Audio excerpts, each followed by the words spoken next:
All right, guys, welcome back to the Paint Your Path podcast. We have the OGs here. We have Aiden and Joel, and Joel is locked out of his house. A good way to start the pod this morning, man. You cannot make that up. What happened, bro? Yeah, so this morning I was it's crazy, man. So I like to jam pack my schedule. So first thing this morning I was like, all right, I'll go get my truck wrapped. I'm going out of town tonight, so while that gets wrapped, it gets taken care of. Had my Uber already ready there, scheduled, and I forgot my keys with my truck. So I am I'm in dead. my patio right now. And that's your personal vehicle you're getting wrapped?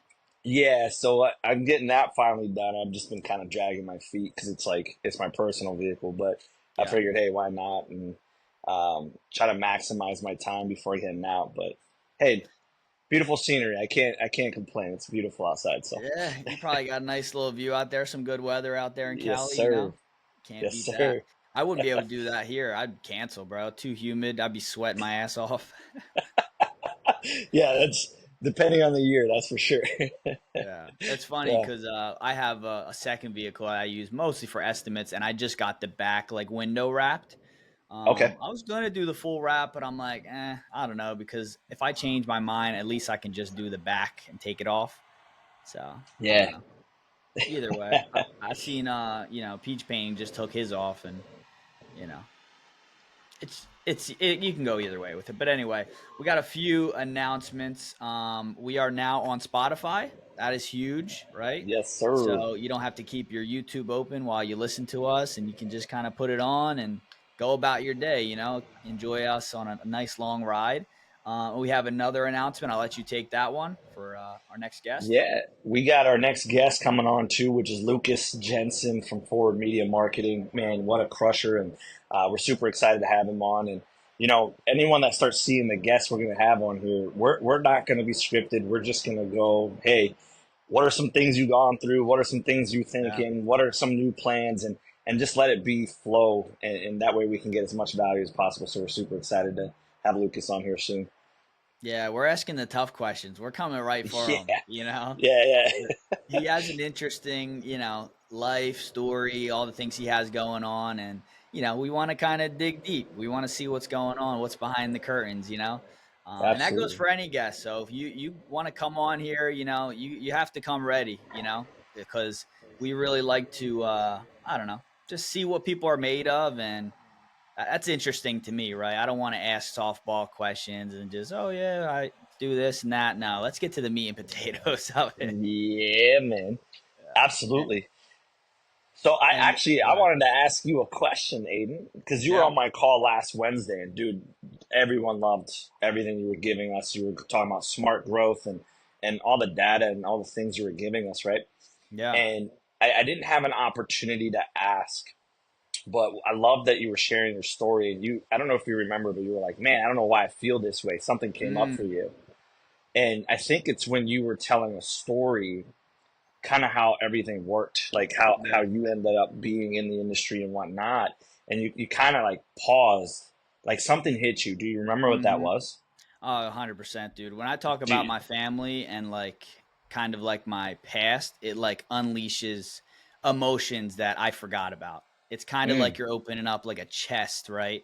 Full of just like different, I don't know, memories, right? Feelings, hurt, sorrow, perseverance, right? All those things. I do. I keep it bottled up, but it's like it's how I cope with it, right? I've never been to an official therapist or anything like that, so it's for me it just gets challenging whenever I get into those conversations. okay.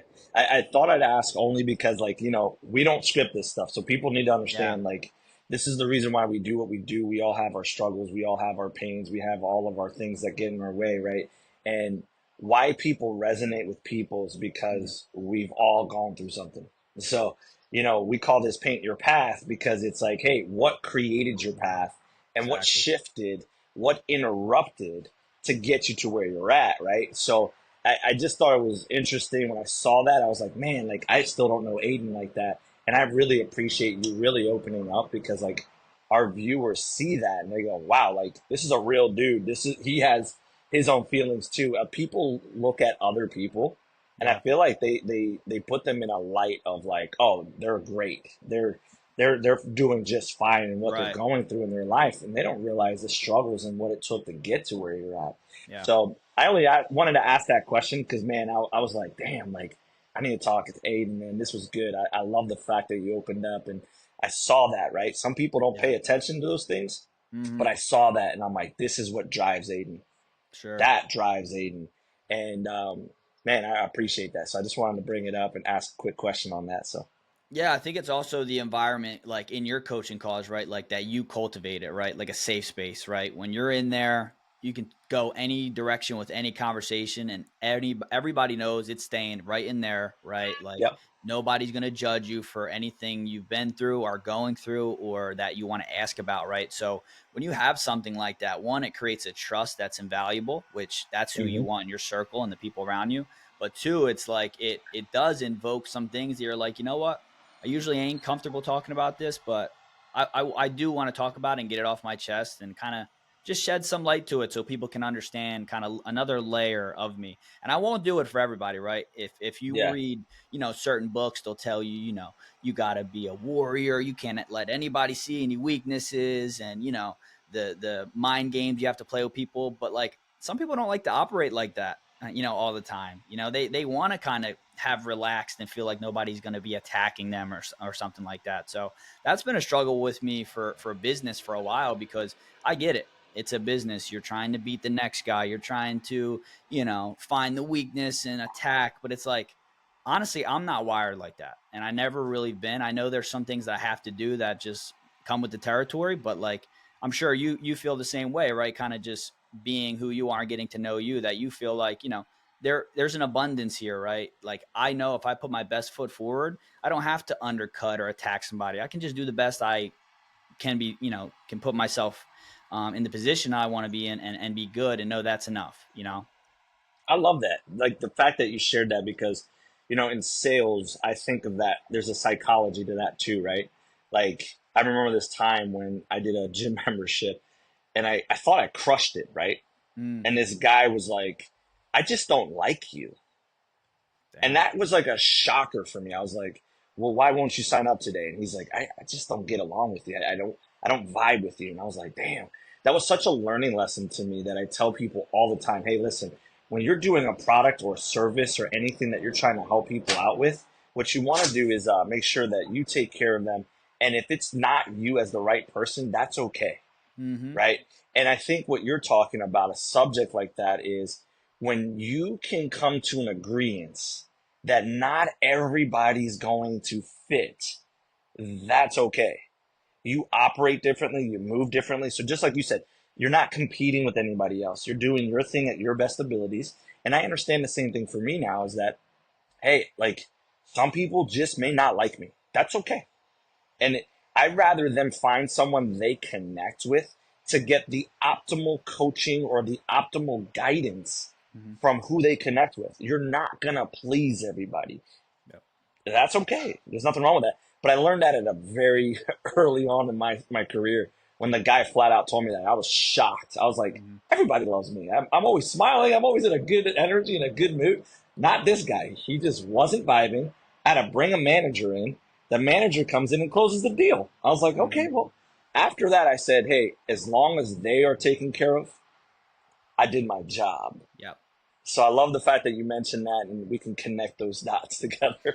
Yeah, and I think it's different for like maybe painting businesses versus like a coach, right? Whereas we spend intimate time with the people that we're Yes. coaching, right? Off the calls, on the calls, we're kind of diving into those personal situations. Nothing too crazy, but like enough to really understand, okay, what's really going on so we can figure it out and we can go from there, right? And I think you definitely need to have that, hey, I like you, right, mentality, because like if I'm going to be open and, you know, actually making changes in my life and letting you kind of help me do that, there's got to be some type of connection there, right? Like I Yep. have to somewhat like you. Whereas like a painting business, I feel like as long as you're providing that value and like on the sale, right? Obviously building rapport, like known trust, all those are great things. But I think people can kind of look through, okay, he might not be my fit for a guy, but maybe his company, his team, and everything he's talking about does ring true and kind of hit a nerve for me. And I do want to kind of move forward with them because I think that's the best in interest for me and my house and what I want, right? Yeah, So, love that, dude. and I also want to talk about a little bit about your background too, because I did some digging on your socials, just some like scrolling, and I found a video, and I think I commented on it, right? It was just like you, and you were making almost like an update video, like, "Hey guys, I'm out here. I took a leap. I'm just trying to stay positive, and I want things to change in my life." And I was like, damn, watching this is somebody literally vlogging after they had just took a leap of faith and left a lot of things, people, emotions behind and said, I'm doing this for me. And I think it's the best decision. Talk to me about that. And can Mm. you remember the specific post I'm talking about? Yeah, actually, you were. It was a video from 2015, I think. Mm-hmm. I was still living in Gilbert, Arizona, and I wanted to get out of my comfort zone, right? Like vlogging was really big at that time, and I was like, oh, let me try to vlog, right? And if you watch my videos from like early on, you could just see progression. Like I would talk in my car, my Jeep. What people don't realize, I created this page first for me. So all of my posts, the motivational quotes, all of that was self-talk. I was creating that for me to get through these things I was going through. And, not to go too long on my story, which, over time we'll keep releasing things about us, Sure. right? Cause it's long. But, when I moved to Arizona, I was 19 years old. I realized I had to change my environment. If I didn't change my environment, I promise you I'd be dead today. You wouldn't be speaking to me. I Mm-hmm. promise you that. And being from Philly, what I mean by that. Mm-hmm. So I've encountered a lot of life or death situations at a young age. And when I moved to Arizona, it was like almost like I had this repetitive cycle I kept going through. Um, I didn't understand the self sabotage cycle that I was in. I didn't understand I was purposely ruining relationships because I didn't think I deserved them, Mm-hmm. right? I didn't understand that, I deserved grace. I deserved success. I deserved happiness. It was because of the program that I was taught and brought up as a child, right? So that's why I'm such a big mental coach now because, I truly believe what was taught to us at a young age is how we start to operate, and we need to change that operating system. So in 2000, once I did that vlog that you're talking about, I was a yes man. Remember, we talk about like being too busy, being productive, being Yep. busy. I said yes to everyone. I felt like I had so many people in my life, but Mm-hmm. yet felt so alone. Like, so alone, dude. Mm-hmm. Like, I knew so many people. I couldn't even go to a grocery store. That's how much I networked. Like, I was like, oh yeah, my boy, my boy, my boy, my boy. And it became such a thing that I was struggling mentally. I was struggling financially and nobody was there for me. Mm-hmm. And I felt like vlogging was at least me being able to have a platform to speak and figure it out. I didn't see a therapist. Like I was just in a weird situation in my life that I was like, dude, here I am again, starting all over. I had closed my dojo at that time. In 2013, I closed my first business, Wow. and it was like I was grieving. Mm-hmm. And not until fast forward, 2016, I met a hypnotherapist. This is why I do the work I do now. Um, was in 2016, I felt like my life changed. Not only did I make a lot of mistakes, which I'll share down the road, Mm-hmm. personally, and a lot of things career wise as well. Um, at that moment, when I started finding someone that helped me rewiring the mind, and saying, hey, Joel, it's okay to be vulnerable. It's okay Yep. to talk about these traumas and triggers you went through when you were a kid. It's okay. This is a safe space for you. Um, I met with her once a month, every single month. Till this day, I still That's see her, crazy. and I will never get rid of her. And I'm at the pinnacle of my life right now. I feel like I'm in greatness right now. I'm Mm-hmm. in a stage of my life that nothing can stop me. I truly believe that. And I still see her because it's more like preventative maintenance. Yeah. Like I go, hey, now I just see you just to make sure I don't fall into Yeah. that The program again. guardrails are up. Mm-hmm. Yeah. So, going back to that time frame, I showed this vulnerability because remember, I tell you guys, I've been coaching people, I've been working through a lot of things, but I didn't start coming into our community till 2023 because I was Mm-hmm. just like under a rock. I was so focused on me and my organization and my people that I was like, when I feel that I'm ready to give this back to the community and people, you will see me. Yep. And that's why you guys see me now. And I feel like this purpose now is I can talk to people and be like, dude, I understand. Mm-hmm. Like, dude, I've gone through some shit. I understand. Let's get through it. This is what I've done to get through it. It's helped me. Yep. And yeah, that's where we're at today. That's crazy, man. And Yeah. it really starts with the mind, right? Because it's like you can put all the X's and O's down. You can go strategy all day and night, talk numbers, metrics. But like if you aren't ready to go into battle and understand what's going to come with the territory you're getting in and be ready to really, depending on how you want to go about it, create a positive impact. I mean, it's going to be tough. It's going to be really tough. And there's going to be days where it's going to crush you. Not Yeah. everybody's made to be an entrepreneur. I just talked about it, right? There's a lot of attacking. There's a lot of people trying to undercut you, figure out what you're doing. They'll make a relationship that you feel is 100% genuine and then undercut you. And now things are going sour. And you're like, wow, I didn't see that coming. And it's like, now you have to figure it out. And if you're not mentally bulletproof, I mean, it can get really scary for you. So, Yeah, dude, man. I love that. And also, you mentioned like, hey, you closed your first business and you were grieving. The first one is always the toughest, in my opinion, because it's like you feel like Yeah. you put your blood, sweat, and tears into everything you tried to do, and then it just failed. And now you're like, what now? How can I come back from this? And you're at a bottom point too, where you just wasted your money trying to figure it out. Maybe you spent more money trying to figure it out and it didn't work. And now Hmm. you're like, dude, I am literally at square one after kind of just wasting everything that I had in the last 2 to whatever, maybe it was years or whatever.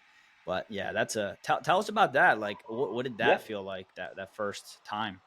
Yeah, man. So, one thing I feel like, how do I word this? I like to talk to people that are talented naturally. The reason why I Mm-hmm. say this is when you have a natural talent, you don't know what losing feels like.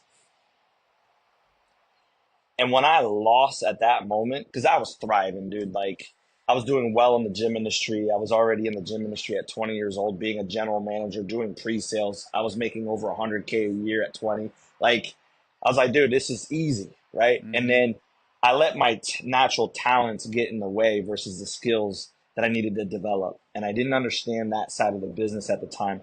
And at that time, I used to tell a story. Oh, it was the lease agreement I signed. I didn't know anything about leases. It was, one of my friends that got me to demote myself to help him be Right. a partner and help him run the business because he asked me for help. It was this, it was that. And then when I finally sat down and realized, first of all, I didn't even know that grieving a business was real. Like Right. I didn't even know that's what was going on, dude. I Mm-hmm. was just like, oh, I feel like a failure. I feel like a loser. I feel like I can't do anything. Poor me, yada yada yada. That's what I was doing at that time. Mm-hmm. And what people don't understand is that's actually interrupting a state of acceptance and gifts, right? So when you start to put that story in your mind, when I realized that I was grieving and I had an opportunity to get through the grieving stage, is when I started running Mm-hmm. because then I realized I was like, damn, that's what that is. And when I accepted the grievance and I accepted that it was just a learning experience for me. Exactly. And now I need to find a coach. Now I need to find the people that are doing what I want. It gave me such a clear vision that I never looked back, right?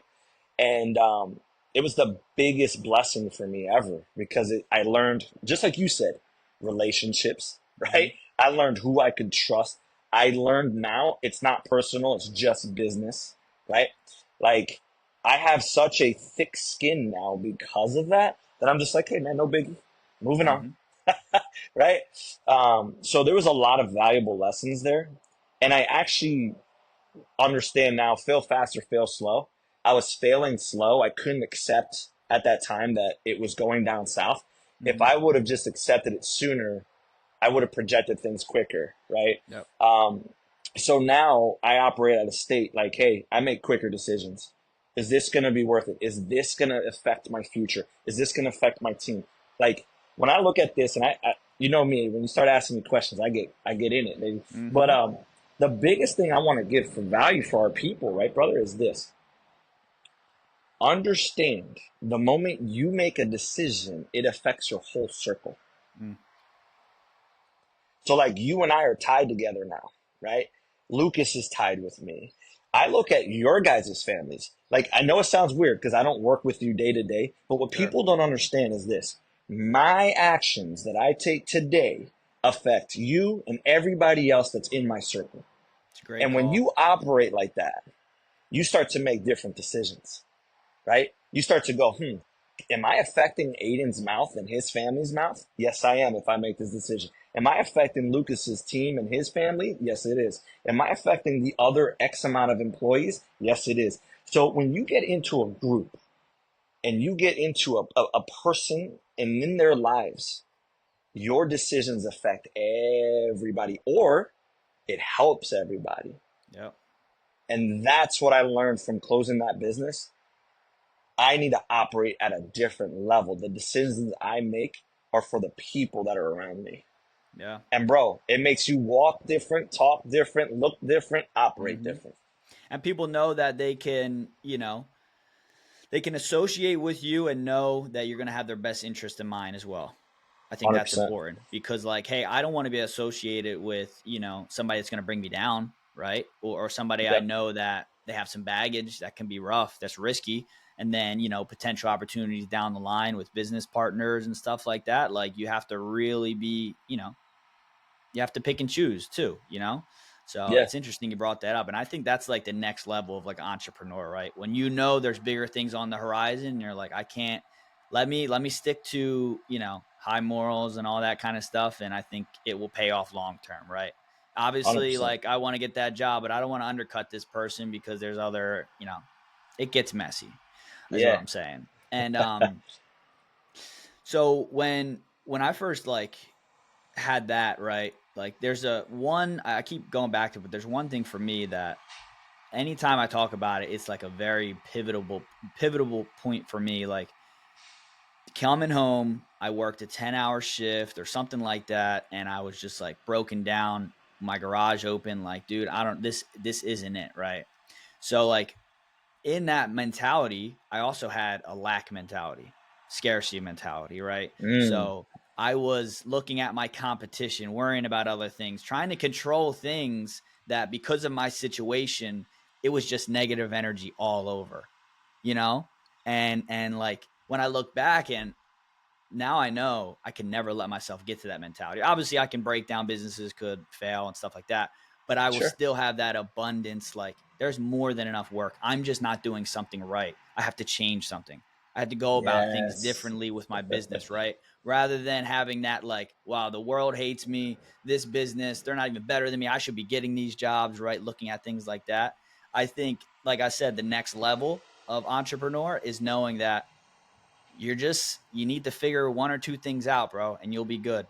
So like you got to keep going. You got to keep falling forward, And people don't understand that, and it can make you resent the industry, the business. It can make you say, "Oh, I hate that. I never want it." Like think about it. Whenever you have a bad incident or something happens, you tend to hate the concept of it. It didn't do Mm. nothing to you in life, but it's Yeah, like you yeah, tend to just say, "You know what? Bad connotations. This happened to me in my life. That thing is bad." Right. And yes, then now yes. you cut off opportunities. There's negative energy there. Your family can't enjoy it, right? Your friends can't enjoy it because you're like, nope, I'm just out. I cut it off. It's Dude, it's you're hitting interesting. such a good point, brother. Like here's to add a layer to what you just said. Yeah. When you're in competition with self, no one can beat you. Yep. I have a different mentality when I look at that. And dude, it's so funny you say that. I did the same thing when I was at the dojo, when I had the dojo. I was in competition with everybody. I was like, Mm-hmm. oh, like, how do I close them? Like, that's the mentality I had because I got so hurt growing up that I was just like, nah, it's just me against the world. Mm-hmm. Right. And you almost have to become savage like that to survive that environment. But I was no longer in that environment, but I still had that environment in my head.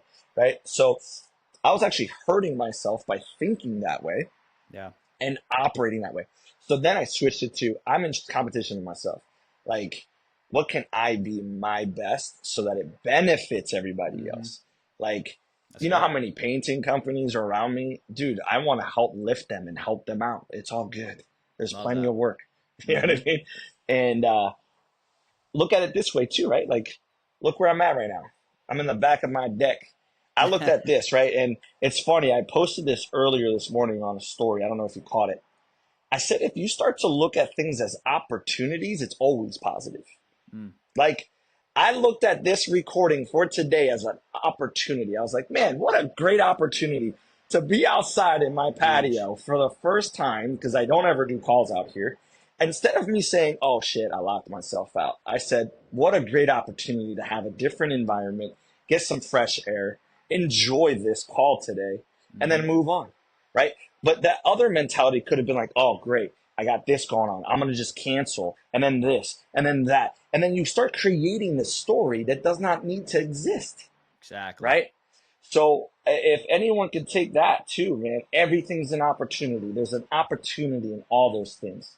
So, but I'm going to flip this on you, right? Mm-hmm. Speaking of opportunity, you saw an opportunity in Florida, right? Mm-hmm. You saw an opportunity, hey, because I heard the last episode you were talking about, like, hey, I was going to probably close Philly and then start over here and then Yeah. start this. And then as you were speaking about these things, I'm like, dang, I'm inside Aiden's head now. Like, he's letting us in his head all these like thoughts that were telling him I shouldn't do these things. So when did the opportunity click for you to be like, you know what?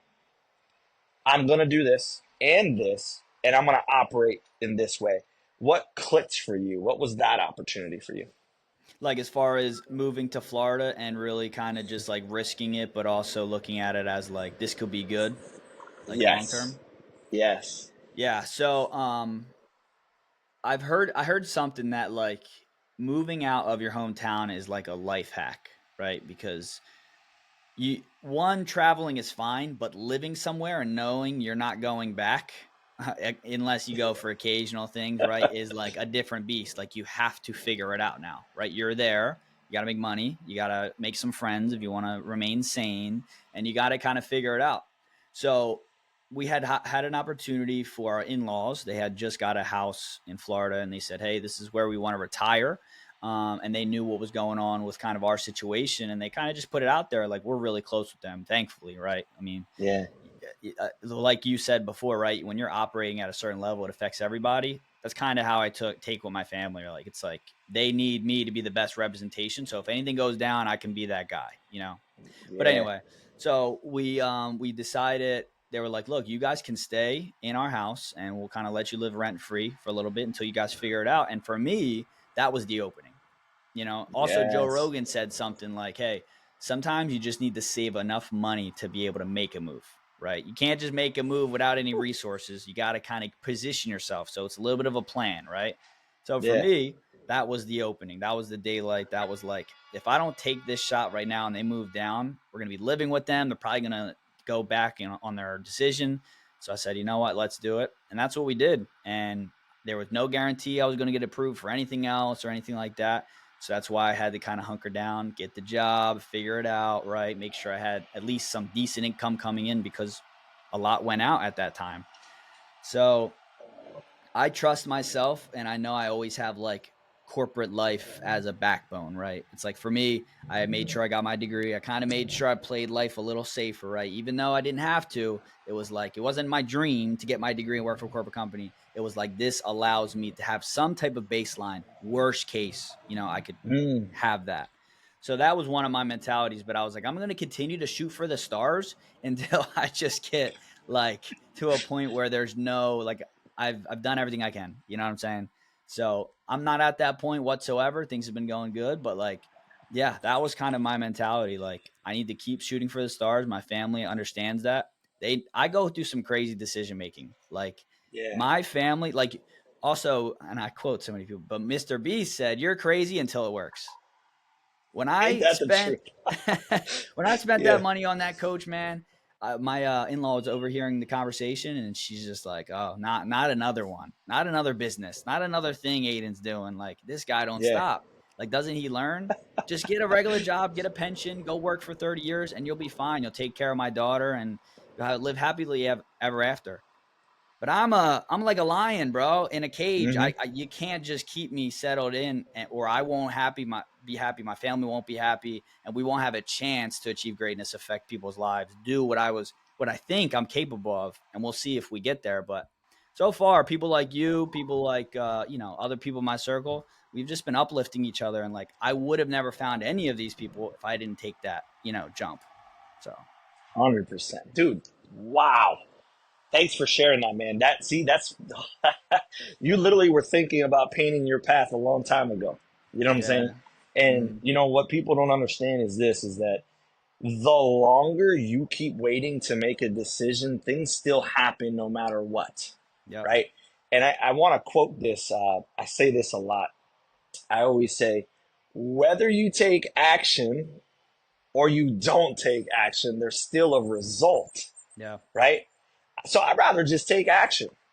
I'm gonna at least I know I'm going somewhere with the action I'm 100%. taking versus having results of nothing. That the nothing starts to stir me up a little bit, right? Yeah. Hmm. So, dude, kudos to you, but there's a lot of us that have similarities, and that's why we operate the same way in that sense. Is like we're willing to take the risk. We're willing to say, hey, let's see where it takes us, and we'll figure it out while we're going Yeah. through it, right? You got It's to have the that belief in way. yourself. Yeah. You got to have the belief that says like, I know I'm not going to give up and I'm going to continue to go and I'm going to fight and I'll be fine. You got to have that trust in yourself and your confidence. And that's also why like, I've done a lot of, I would say self teaching, right? On just Yeah, random topics that really didn't have any interest for me as far as like, hey, this is a career path or anything. But it was like, I just want to know these just in case, right? I want to get better at these skills, right?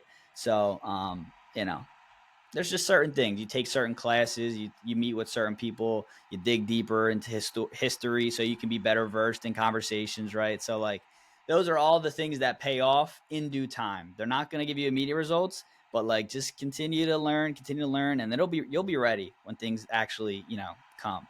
So that's cool. 100%. I I did love want to that. also talk more about like we talked about competition and feeling attacked and stuff like that. So something interesting happened. We had a very busy morning in the Paint Pro chat where a couple companies were coming in contact with each other, fighting over leads almost, right? We have a cap on how many people can be in the same area, right? Yeah, So it's yeah, like I get approval. I say, hey, this person is in your area. They want to join. Is that okay? And they give me the kind of the thumbs up, and then we move forward. So everybody's on the same page. That's how we have it. Now, yep. these two companies, and I won't mention any areas or companies, but like they're like, hey, we're bidding the same clients and Oh, yeah, you yeah. guys are low, we're high. How can you even be this low? This doesn't make any sense. Like you're undercutting us. It's almost like that lack scarcity mentality. But I mean, they feel the need to kind of conversate about it. So whenever you are in a situation where there's some pretty stiff competition and there's not many areas that don't have it, right? Yeah. What would you say like you can do to like go back to the drawing board, refine some things, look at what you're doing, your offer, like talk to me if you had some competition in your area where these guys are just cutting us under every single time. How do you look at that and say this is what we're going to do? That's a great question because that's actually happening to me in Phoenix right now. Mm, So, um, there's a lot of guys out, dude. There's so many painters there. It's ridiculous. Like I can't even, like it's so bad. It's like the mecca of painting. Like because it's like you can paint year round. You know what I mean? But what's happening now is you collect the data. So what's happening out there, the water's scarce, so you can't get permits and stuff like that. So I first collect data. I start asking like reps, hey, what companies are doing what's happening. Like I try to collect some data to just see, am I just off on the market? Because sometimes I do believe that the market's dictating the pricing because everyone else is doing it, and I might have to fall in line depending on where I'm at in my business. Um, if that's not the case, then what I do is I just keep the standard, right? Because I truly believe that, hey, it is a disservice to our community to fall down to what people are doing, right? And when I say fall down to what people are doing, is because I don't like to meet them where they're at. yeah. I am a true believer of keeping standards and expectations to the highest abilities that I can. So, if those companies keep undercutting me, I start to just go, hey, if this is my standard, this is what I'm going to be like. At some point, I'm going to speak to a different audience. I'm going to grab a different type of customer. And I'm okay with that. So that makes me more of my niche now with those type of customers. Yeah. But, what do you have in place? I look at our sheets that tell me all of our results like, hey, this is where we're at. This is what, my estimators tell me, hey, every time I go on an Angie lead or every time I go here, I'm getting undercutted. So then I start to go, do I scale back on that marketing and then scale Mhm. more on something else so that I'm not bidding on the same places as these guys? Right. So a lot of it is strategy. And it's the same concept that I tell people slow down to speed up. Sometimes then I go like this, okay, let's take a step back. Let's think logically. Let's put a plan together and then execute that plan and see what that does for me. Yeah. So I do that very often, and I take the data what my guys in the field talk about. That way I can adjust. But the other thing is if they're in the same group, right?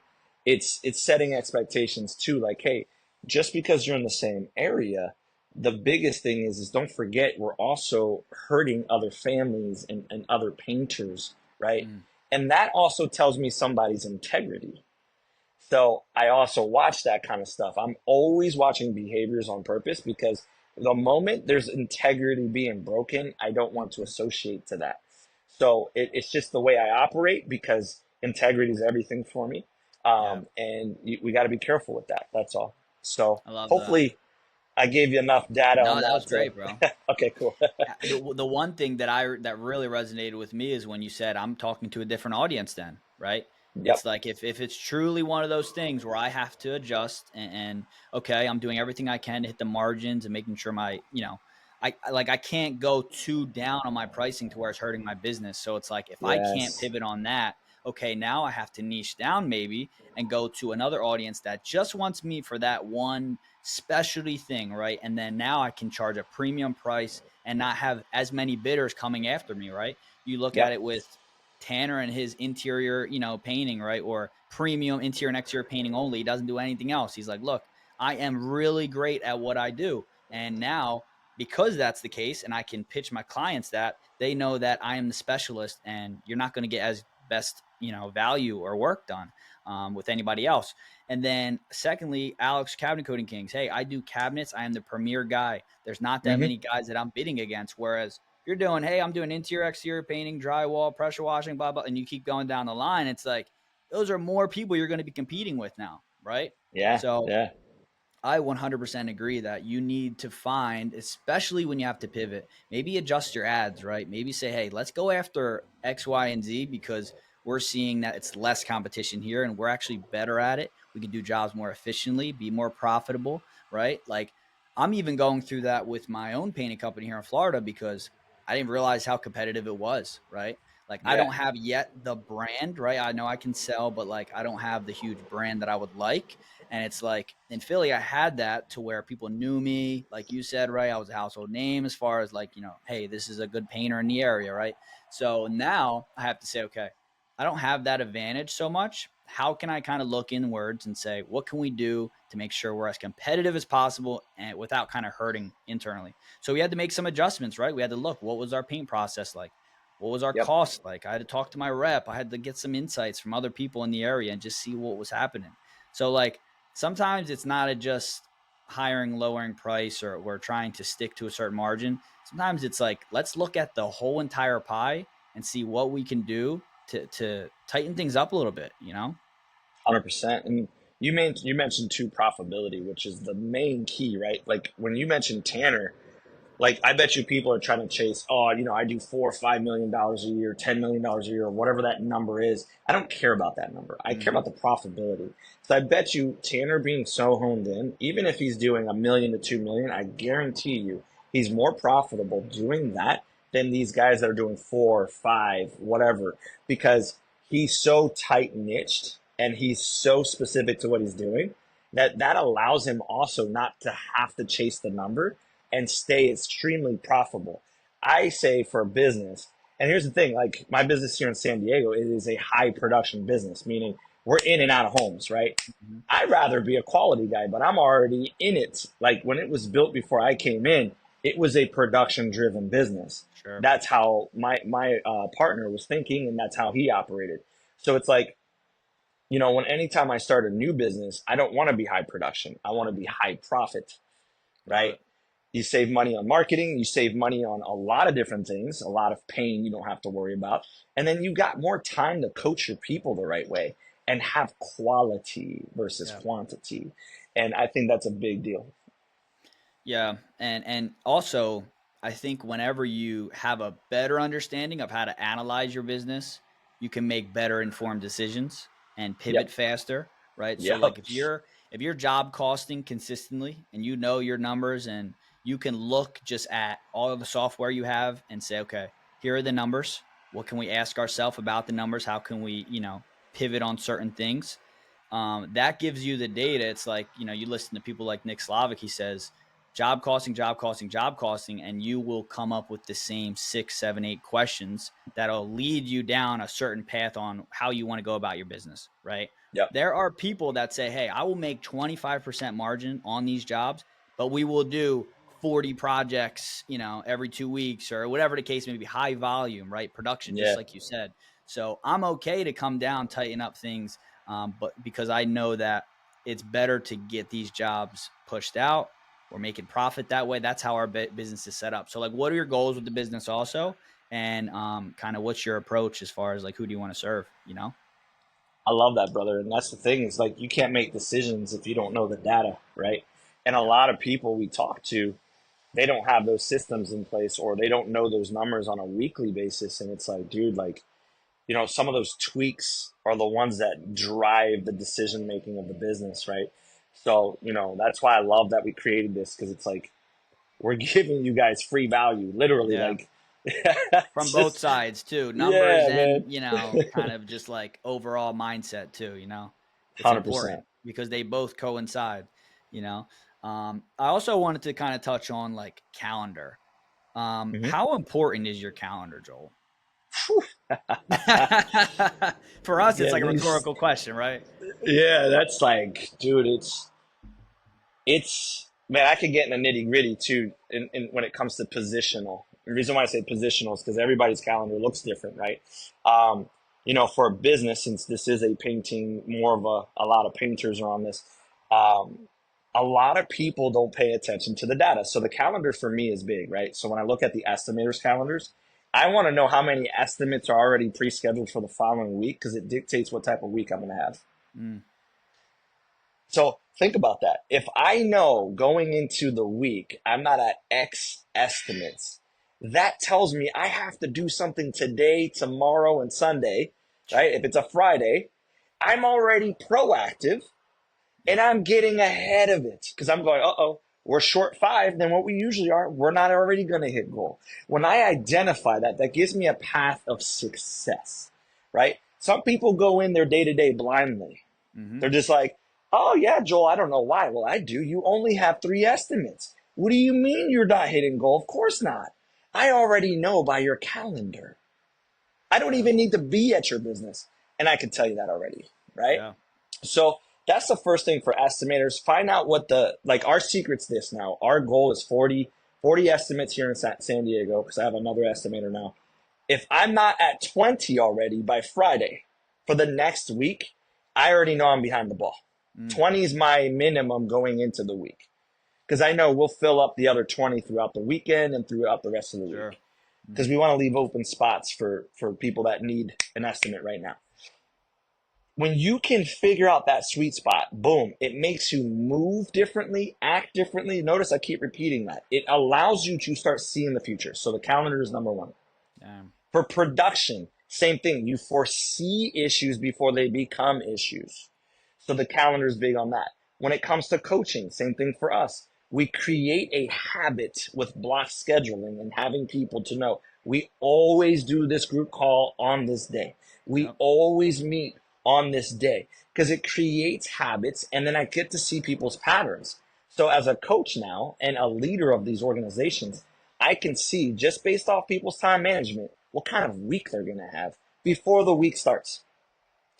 And trust me, when I talk time management, when you learn that skill set 100%, it changes your life. People don't believe me when I tell them you're predicting the future because you're watching people's behaviors. You're Wow. watching the market's behaviors, right? Every year, school's about to start. Guess what? I know it's going to slow down. Yep. Like, why are we even stressing out if we already know every year when school's about to start, our calendar goes back? Wow. But how many owners do you know don't even pay attention to that? I want to unpack that just a little bit more because there Yeah, was yeah. layers to that, and I would say if you're an entrepreneur and you're serious about taking the next step, you should just rewind the last like couple minutes and then re-listen to that because and I'm going to call this episode the next level entrepreneur because like I feel like that's a consistent theme. You're Yeah. not only talking about your calendar, you're talking about four other calendars, the Yeah. school, what's happening in the market, your sales Mm-hmm. reps, your production manager, whatever other calendars you have to dial in on. And you're also watching other people's as well, right? So it's Mm-hmm. like Mm-hmm. you have your business, personal, you have other people's, you have your schedules, you have your appointments, you have the markets. Dude, there is like 6 or 7 calendars you just referenced in a Yep. few minutes that like compete a lot of times go over people's heads and they can't even dial in their own personal calendar, right? So Yes. it's like this is what I mean by the next level entrepreneur. So once you really dial that in and understand like how important, like you just said, it gives you data, it allows you to pivot because on a week to week basis, we want to monitor everything. And it Mm-hmm. allows you to like say, okay, I have a little bit of wiggle room to do this podcast, to go ahead and chill out on a date instead of saying, hey, I have to fill up this next week. I got to shake some hands. I got to make some calls, right? I got a time block an hour or Mm-hmm. two to make sure I'm being proactive, doing everything I can to hit our company's goals. Wow, that was like an elite segment that like will go over a lot of people's heads until they get to that point where it's like they start seeing their business differently. You know? I love that you went deeper on that because you're right. I when I watch that, I can already tell people's success or no success. It's simple. It really is simple, and I try to simplify that for everyone because it's like when you understand time, then you understand what actions you need to take, and then you Yep. go into first things first, which is your prioritization. What is my priority, right? I always Yep. tell people too, sometimes owners have a tendency of, they hire the right people, but then they mix themselves in their positions. It's like, that's why you hired them. Let Mm-hmm. them do the first things first so that you do your first things first. Stop meddling in areas that you're not best at, right? Yeah. So what I'm best at is guiding people. So no, I don't want to send an email. No, I shouldn't be doing paint orders. No, I shouldn't be doing these other things because it takes me away to think clearly for the organizations, Yep. right? So when you could figure that out, that you are the key player of that, I tell people I'm a master data collector. A data collection meaning I'm a great effective listener. I watch, I listen, I pivot, and then I watch numbers all day. If you have me out in the field, you could say, hey, productivity that day is gone by 80% because now you have me doing something that cannot push us forward. Yep. No different than any other important position in your business. So, and obviously there's so many layers to this For and something sure. deeper. Mm-hmm. We could do like a part series on this, right? but, Right. um, but I love the fact that you mentioned it. I think it's the number one tool that we were never taught in school. We were Yep. never taught in life that when you really hone in on that, which is really cool too. I'm going to start doing, there's a book called First Things First, which has to do with time management. And I'm just starting that series in my organization this Thursday. We're going to start reading it. So Wow. hopefully this will refresh my mind on certain things I've done in the past and I can bring to the pod and see how we can help our viewers on that as well. Yeah, dude, that's awesome. I might have to co-read that with you. So first things first, you said, Yeah. right? Yeah, by Stephen Covey. And what's cool is it talks about generations of time management. Like, back in the day when time management became a big deal, first generation, second, third, and fourth, Sure. it really identifies people's behaviors and how they operate. So it's pretty Yeah. cool. I mean, Yeah. think about like when you had something scheduled, but it didn't get on the calendar, and now you feel like, damn, like look at this fumble. And it's like, unless it's written down, it is not on my mind. If it's not on my Yes. calendar, if we didn't close that loop, if we didn't get that, on my actual calendar, I'm not coming. I'm not being Yes. there. There's no Yes. in between. and one of us dropped the ball, usually it's the other person, right? If we know we're on top of it. So it's one of those things that you have to live and die by your calendar. I mean, 100%. if your calendar doesn't have, particular tasks that you do, whether it's with networking, yourself, right? Like gym, like you need to time block, because that's going to allow you to structure your day, your life, and not be overbooked. So people can't just drop stuff on there. They'll see that those, blocks are canceled out for certain things, right? And then for Yes, me, sir. it's like being in that corporate life of like time blocking, and that's like one of the first things they'll teach you is you can't miss a meeting. There is no, oh, I forgot that meeting was right now. It's like, no, this is part of the gig, right? And if you don't show up for the meeting, you're done.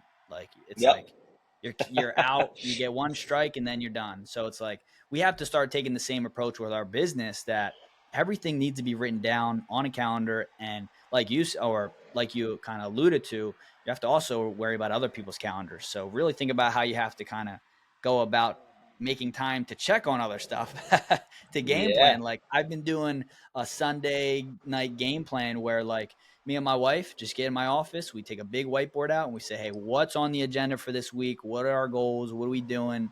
And it's a game changer. I'll tell you that. I love that, dude. That's super important too. So, way to bring that up too. Some people forget about their spouses and they're so focused on what they're doing Exactly. that there's a big disconnect and miscommunication. So, that Yep. was And that awesome. could creep up and hit your business in Oh, yeah. ways you don't even know. Yeah, man. That's good. Absolutely. So, guys, we hope you got something out of this. We have a lot in store. Like we said, we have Lucas coming on the next one. We're now on Spotify. Go like, subscribe, comment, and Yes. really just interact with us, right? Give us some questions, give us some topics you want us to cover, and then we'll make sure to do that. Do you have anything for us to end it? Honestly, man, I know there's some events coming up. I can't speak on 100% yet, but Sure. hopefully on the next podcast, we can talk about events, things that are going to help our people, and how we're planning the future already and what we're going to do and all that fun stuff. I also have some fun announcements too, I would say, that I could probably announce on our next pod. I'll have some things Perfect. ironed out. But just know, viewers, listeners, Aiden and I are always working on leveling up. And as we level up, everybody else around us stays leveled up as well. That's important too, to understand that we don't just sit here and just go, okay, this is what we do. We literally level ourselves up as well. And we just keep running. So, yeah, Yes, man, sir, man. super excited. Awesome. I appreciate you, brother, and catch us on the next one, guys. Yes, sir. Talk to you. Peace.